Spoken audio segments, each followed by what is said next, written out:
Assalamualaikum warahmatullahi wabarakatuh. Perkenalkan, nama saya Anifa Eka Yulia dari Fakultas Ekonomi dan Bisnis jurusan S1 Manajemen. Di sini saya dari kelas Pancasila 22 dengan dosen pengampu saya, Bapak Bambang Sujanarko. Baik, di video kali ini saya akan menjawab pertanyaan wawancara yang sudah disediakan di MMP. Baik, untuk soal yang pertama, di sini saya akan menjawab. Saya memilih keduanya. Nah, yang pertama saya pilih yaitu memilih agama, karena nilai-nilai yang ada di dalam kitab agama kita itu merupakan sebagai landasan Pancasila tentunya. Dengan ketuhanan yang Maha Esa, agama ini mengatur sikap dan tingkah laku umatnya dalam berkehidupan dunia dan akhirat. Sedangkan Pancasila sendiri ini mengatur sikap dan tingkah laku setiap warga negara Indonesia dalam hidup bernegara dan bermasyarakat ya. Nah, agama dan Pancasila ini sangat saling memperkuat, berjalan saling menunjang dan memperkokoh. Nah, kita tidak bisa memilih antara Pancasila atau agama atau lebih mengunggulkan atau membuang salah satunya. Nah, karena masing-masing ini mempunyai sifat dan fungsi dan wilayah yang berbeda gitu. Nah, tetapi dalam cakupannya yang tidak perlu berbenturan. Jadi kita bisa saling berjalanan beriringan untuk kesatuan bangsa dan negara kita.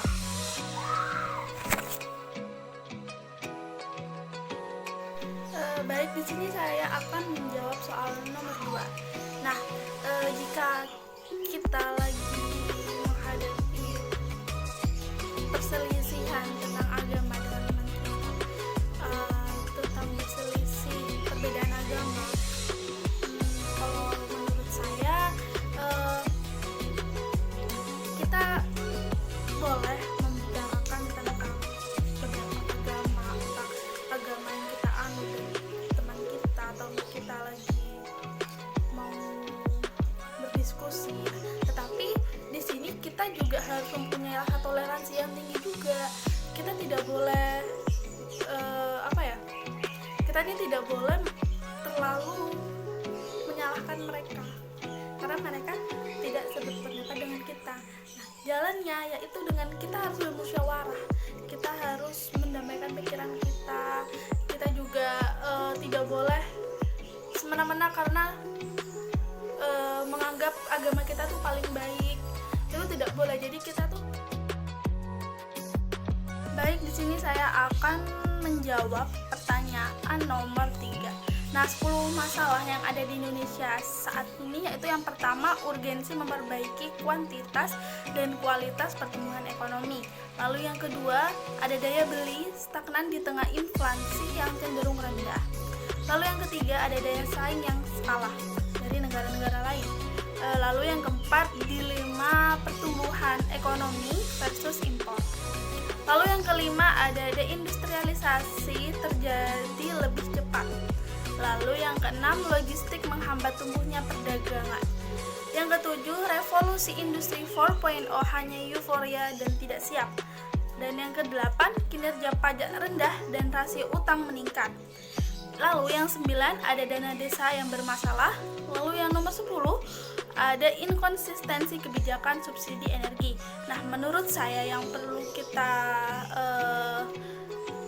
sangat tindaki yaitu tentang urgensi memperbaiki kuantitas dan kualitas pertumbuhan ekonomi.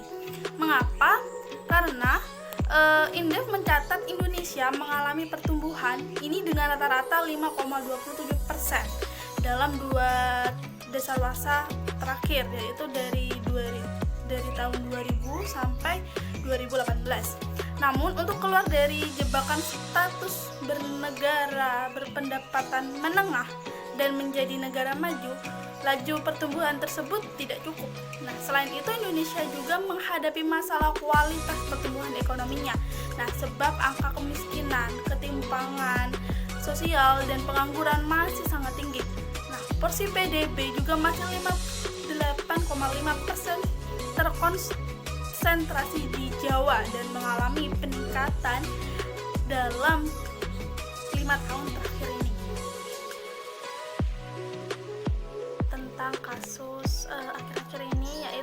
konsensus FPI, yaitu pada tahun 2020 kemarin pembubaran FPI. Nah, alasannya itu yang pertama, adanya Undang-Undang Nomor 16 Tahun 2017 tentang Organisasi Kemasyarakatan atau Ormas. Ini dimaksud untuk menjaga eksistensi ideologi dan konsensus dasar negara, yakni Pancasila, Undang-Undang, Keutuhan NKRI, dan Bhinneka Tunggal Ika. Nah, lalu yang kedua, ini ada isi anggaran dasar FPI ini dinyatakan bertentangan dengan pasal 2 Undang-Undang Ormas. Lalu yang ketiga, ada keputusan Mendagri nomor 10000/D.3.4.6.2014.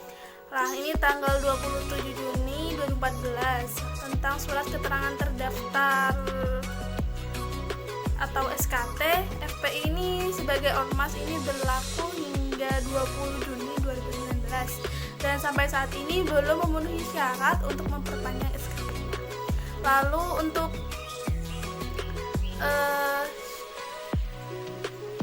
syarat selanjutnya alasan selanjutnya yaitu bahwa organisasi kemasyarakatan tidak boleh bertentangan dengan pasal 5 huruf G, pasal 6 huruf F, pasal 21 huruf B dan D, pasal 59 ayat 3 huruf A, C dan D, pasal 82A Undang-Undang Ormas. Lalu alasan berikutnya yaitu bahwa pengurus dan anggota FPI maupun yang pernah bergabung dengan FPI berdasarkan data sebanyak 35 orang terlibat tindak pidana terorisme. Dari angka ini 29 orang diantaranya telah dijatuhi pidana. Di samping itu sejumlah 206 orang terlibat berbagai tindak pidana umum lainnya dan 100 diantaranya telah dijatuhi pidana. Berikut yang sudah saya sampaikan tentang alasan mengapa dibubarkan FPI di Indonesia. Baik, di soal selanjutnya saya akan menjawab bagaimana caranya kita mempertahankan Pancasila.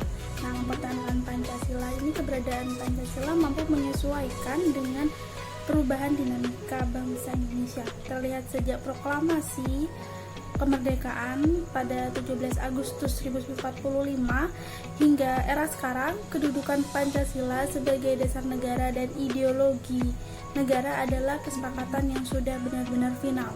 Nah, lalu karena mempersatukan perbedaan-perbedaan yang ada, Pancasila ini diterima oleh seluruh rakyat Indonesia, seluruh masyarakat bangsa Indonesia.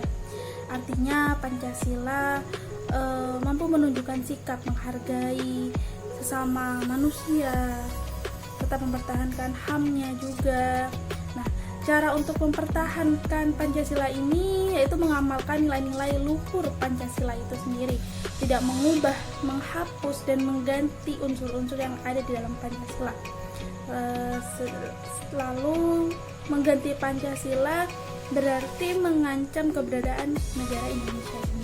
Bila dasar negara diganti, nah ini akan berakibat sangat fatal sekali, karena bangunan negara Indonesia ini ya Pancasila. Bagaimana kalau kita mengubahnya, maka kita akan mengubah fondasi yang sudah ada sejak dulu, yang sudah dibangun dengan perjuangan yang sangat besar oleh pejuang-pejuang. Baik, sekian dari saya. Kurang lebihnya mohon maaf apabila ada kata yang kurang berkenan atau jawaban yang sekiranya kurang tepat. Saya mohon maaf dan mohon dimaklumi. Wassalamualaikum warahmatullahi wabarakatuh.